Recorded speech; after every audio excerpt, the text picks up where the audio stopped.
Ayodhya Kande,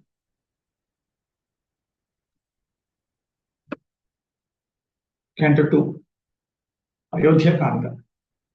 Sahi Devairudirnasya Ravanasya Vadarthibhihi Arthito Manushe Loke Jagye Vishnu Sanatanaha. Iti Sanatanatvam. Lord Vishnu is described as being eternal. Indeed, that eternal Lord Vishnu, upon being besieged by the Devas who wanted the vehement Ravana killed, took birth in the world of humans. No, that Lord Vishnu is eternal. There's clear evidence that he has an eternal identity and hence cannot be a conditioned soul whose names, forms, and identities are non eternal. In other words, Lord Vishnu is not a post. It is not a post. He is having an eternal identity. Uttaratra, later on, Akasha Prabhu Brahma Shashvato Nitya Avyaya iti Akasha Shabdena Swayam Prakashatvam Vyapakatvam cha Aha. Later, he is also referred to as self-effulgent and all-pervading source of Brahma. From the all-pervading self-effulgent Lord was born Brahma, who is everlasting, eternal, and inexhaustible. Here also, the Supreme Lord is set out as the cause of Brahma. And he is referred to by the name Akash. Akasha means the all-pervading self-effulgent being.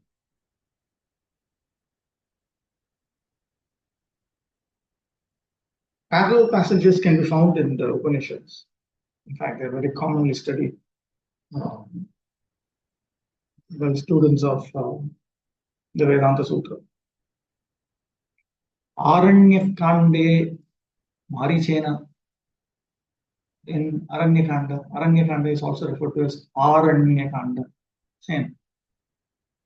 Aprameya hitatejo yasya sa janakatmaja iti parichedati tamahimatpamuktam. Maricha tells Ravana that Rama is of unbounded glory. Unbounded is the prowess of the possessor of Janaka's daughter. No. In the same conversation, Maricha tells Ravana quite explicitly that Sri Rama is the Lord of everyone. Just as Indra is the Lord of the Devas. So, first of all, Maricha himself makes it clear that the husband of Janaki has unbounded prowess. Unbounded prowess. And apart from that also, he has also said, Raja Sarvasya Lokasya Devanam Madhavan Ibha. Just as Madhavan or Indra is the king of the Devas, Lord Rama is the Lord of all the worlds. Sarvasya Lokasya.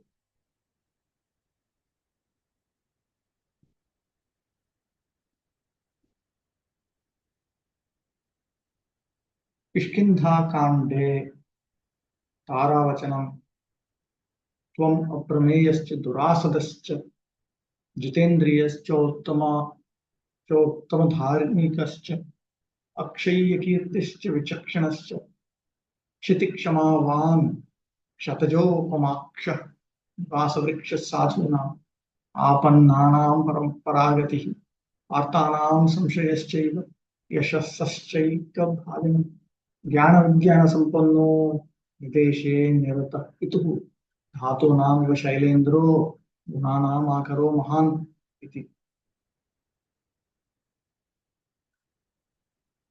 Canto 4, Kishkindha Kanda.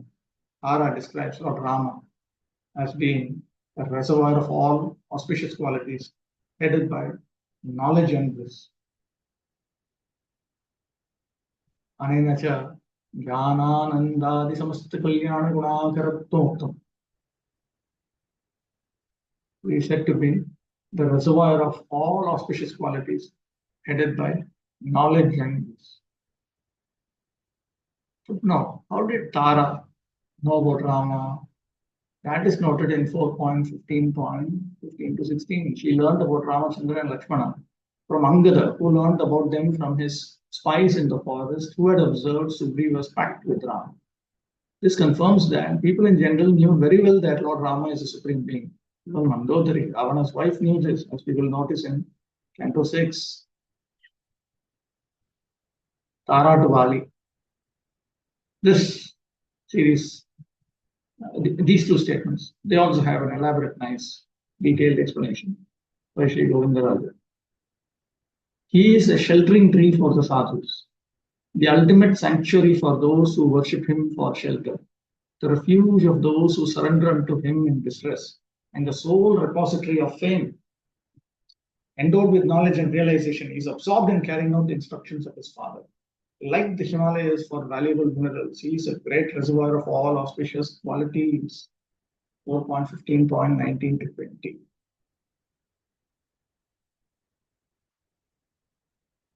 Tara to Rama. This, you are unfathomable, unassailable, sense control, supremely dharmic, filled with inexhaustible fame, expert, forgiving like the earth, and with eyes red in the corners.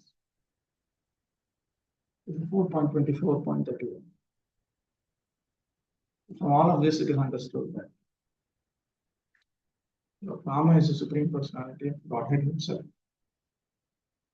He's not just the best human being and so on. These are all tamasic misconceptions. Sundarakande. Brahma Swayambhus Chaturanava Rudrastrinetraschaturantako Indro Mahendras Surnayakova Tratum Nashakta Yuthi Rama Badhyam Iti Sarva Samhartrutvam Jyotitam. And to 5 Sundarakanda. Lord Rama is pointed out as the destroyer of all. Neither the self-born Brahma of 4 faces, nor the three-eyed Rudra who destroyed Tripura, nor the opulent Mahendra who rules over the Devas, can protect in battle a person Ram wants to kill. Very, very explicit statement. Very explicit. Uttaratra, Kim Vaishnavam va kapirupam etya raksho vinashaya param sutejah Anantam avyaktam achintya rupam somayaya samprattam agatam va. Dvitiyo vakaro avadharanartha. Anena anantarupatvam uktam. The form of Lord Vishnu is described as being unlimited.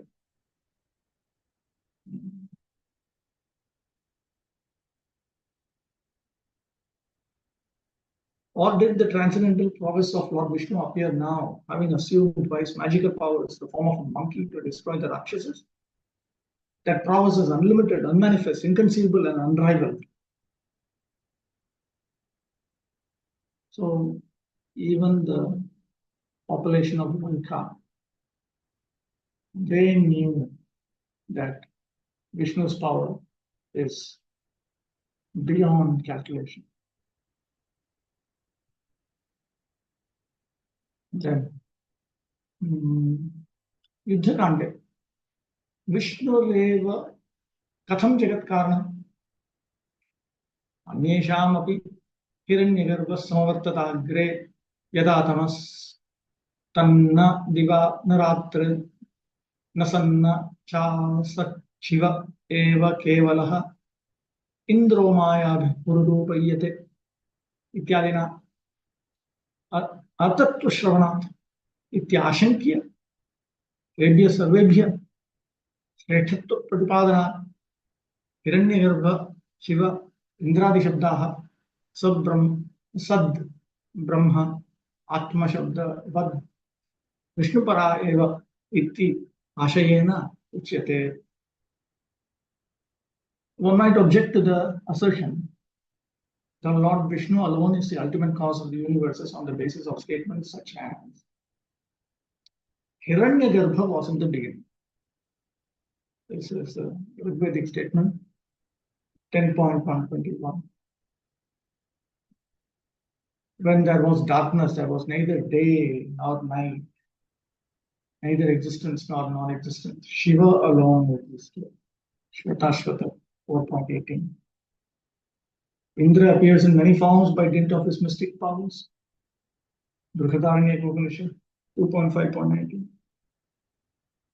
So how you can say that there is one Lord Vishnu? He alone is the supreme Godhead. Everybody else is actually a demigod empowered by him. His glory is unlimited, their glories are limited, and so on. How do you work out this? So, see now, Sri Govindaraj Acharya, he takes this up for discussion. However, in answer to this, it is pointed out that in the context of each of these statements, these names, Hiranyagarbha, Shiva, and Indra, are not names of the deities commonly known by those names. Rather, they are actually words literally describing Lord Vishnu. Because literally, Hiranyagarbha means the source of the golden Brahmanda. Shiva means the auspicious one, and Indra means the Lord. They are similar to words like Sat, eternally existing, Brahman, the great being, and Atma, the ultimate soul, which are generic adjectives describing Lord Vishnu. So the idea is that sometimes in various scriptures, you have general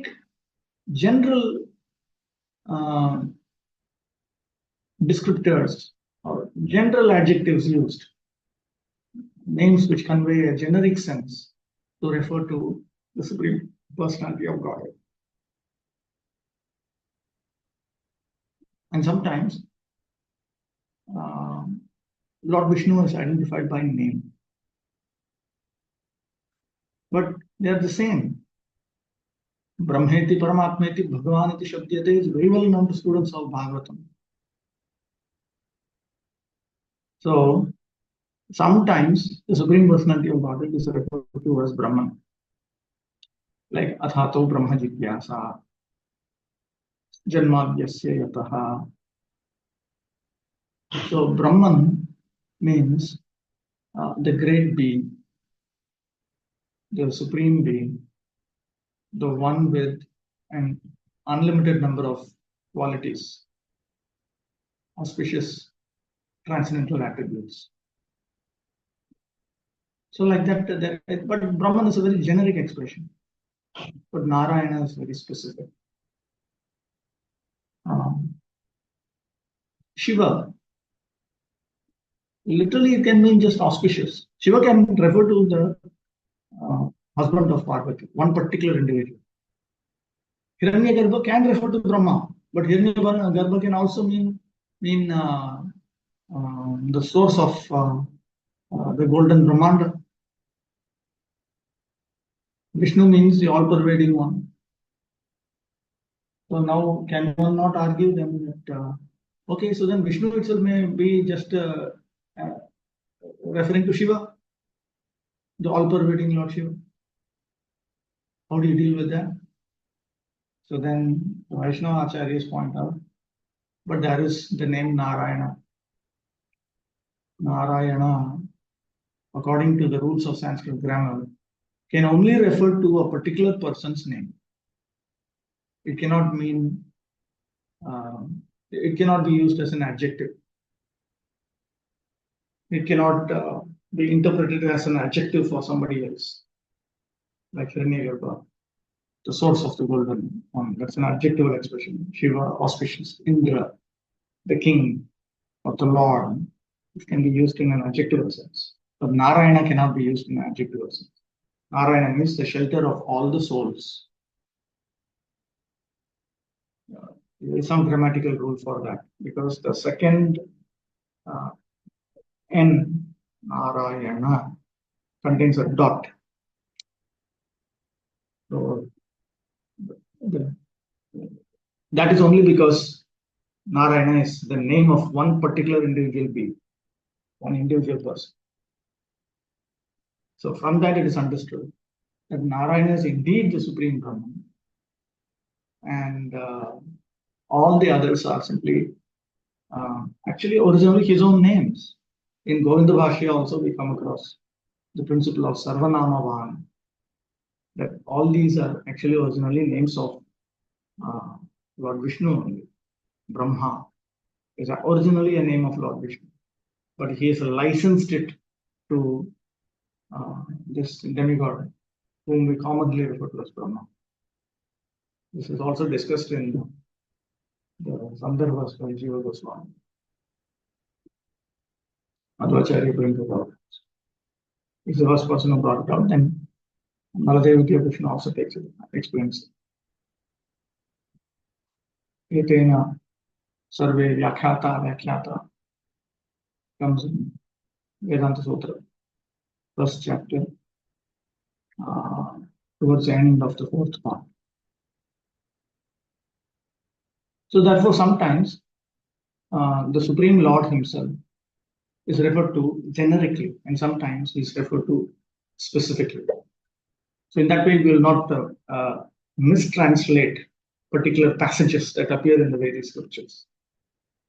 So this principle should be kept in mind while we look at what comes forward. Okay, but before this, let's go back. So then, when it says Hiranyagarbha was in the beginning, it actually means Lord Vishnu was in the beginning. Lord Vishnu, the source of the golden Brahmanda, was in the beginning.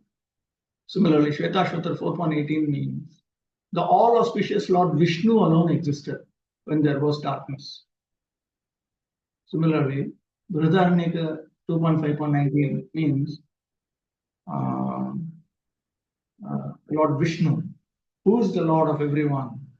He appears in many forms by dint of his, capital H, mystic power. That's what it actually means. These are just illustrations, samples. It is meant to be understood completely. It is meant to be applied everywhere. That's the point. Okay, so Ityashena Uchyate. So with this in mind, the following statements have been made in Canto 6. Mandodari tells Ram, Vyaktamesh Mahayogi Paramatma Sanatanaha Anadi Madhyan Nidhano Mahatah Parmo Mahan Tamasah Parmo Dhata Shankar Chakra Gadadhara Srivatsa Vaksha Nitya Shrir Ajayya Shashvato Dhruvaha iti. Anena cha Paramatmatva Shriyah Patitvadikam Uktam. Mandodari tells Rama that he is the Supreme Soul, the eternal husband of Shri, and so on. This is all part of, if I remember correctly, Mandodari's lamentations in the presence of Lord Rama. Mandodari always told Ravana, please don't fight with Rama, because he is Narayana. And Devi Sita, she is none other than the mother of the universe, Lakshmi herself. Ravana didn't listen. Certainly, this is that great yogi. Yogi. Great yogi means the one who is associated with the Yoga Maya. Because he is associated with the great Yoga Maya, he is called the Mahayogi. Expressions like this appear in Vishnu Sahasranama. That is also important. It is important to study Vishnu Sahasranama with the commentary of Sri Baladev Theology. Very fine explanation. Fine explanation. The eternal Supreme Soul without beginning, middle, and end, the great one superior to the great, situated far beyond the darkness of matter, the nourisher, the one who holds a conch, disc, and a mace, the one who has Srivatsa on his chest, who is eternally with Shri, the one who is unconquerable, who is beyond decay and transformation. 6.114, 114 to 15. Shri is Lakshmi, the goddess of fortune.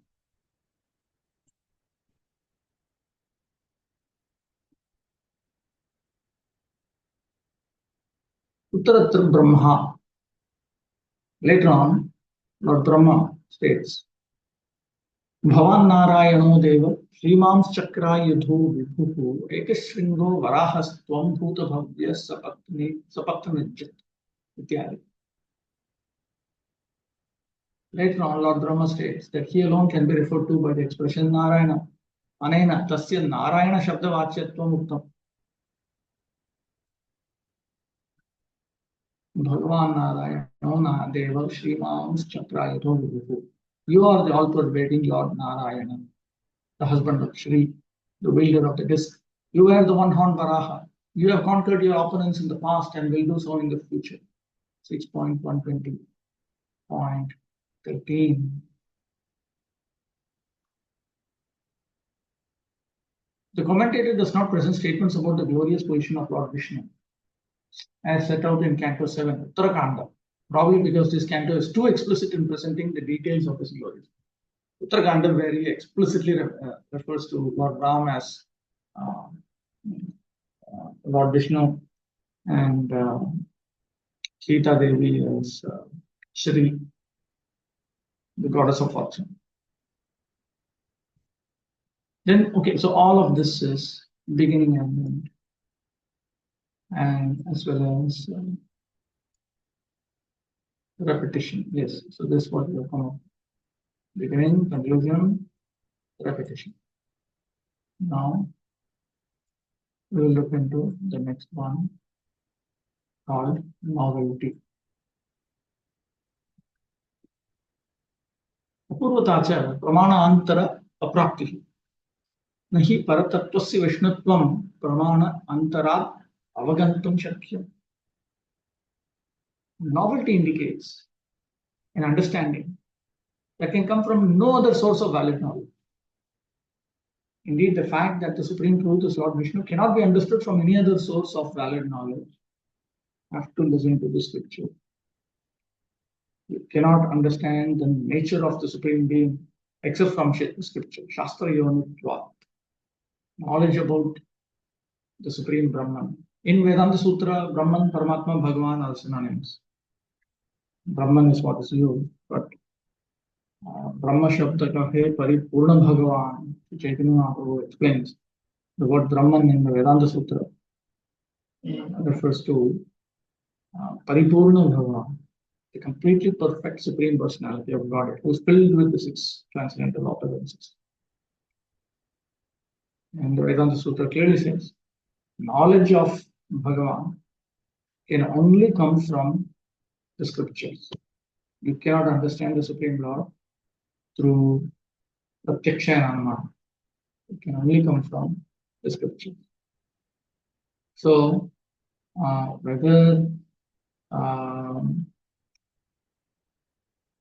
Lord Vishnu is the ultimate Tatparya, import, intent of the Ramayana as the Supreme Being or not, this can only be understood from an analysis of the scriptures alone, not through any non-scriptural tradition and so on.